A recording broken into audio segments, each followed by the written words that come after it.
वंशाला दिवा दिला नाही आणि तिसरीही मुलगीच जन्माला घातली म्हणून पतीनं पत्नीला पेट्रोल टाकून जिवंत जाळलं. परभणीत माणुसकीला काळिमा फासणारी ही धक्कादायक घटना घडली आहे. तिसऱ्यांदाही मुलगीच झाली. तेव्हापासून या पती पत्नीमध्ये वारंवार भांडणं व्हायची.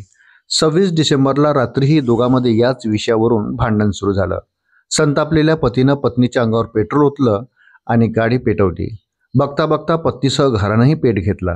एवढ्याशा पत्र्याच्या खोपट्यातून पेटलेली ही महिला मदतीसाठी रस्त्यावर सैरावैरा पडू लागली आणि पळत पळत शेजारच्या दुकानात पोहोचली. वृत्त सविस्तर जाणून घेण्याकरता चॅनलला सबस्क्राईब जरूर करा.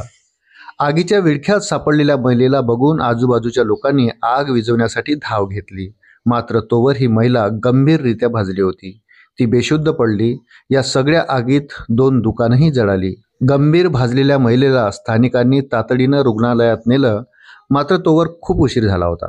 तिनं 3 मुलींना अनाथ करून हे जग सोडलं होतं. आज प्रत्येक क्षेत्रात महिला पुरुषांच्या खांद्याला खांदा लावून काम करतायत. मात्र काही कर्मदरिद्रींना वंशाचा दिवा म्हणून मुलगाच हवा असतो. या महाभागांना याचंही सामान्य ज्ञान नसतं की मुलगा किंवा मुलगी जन्माला घालणं हे स्त्रीच्या नाही तर पूर्णपणे पुरुषावर अवलंबून असतं. मात्र वंशाच्या दिव्याच्या हवासापोटी बायलाच बळी जावं लागतं. काळ बदलला, कायदे आले, तरी वंशाच्या दिव्याची हाव अजूनही अनेक महिलांची होळी करते. या बुरसटलेल्या मानसिकतेतून महाराष्ट्र कधी बाहेर पडणार आहे का?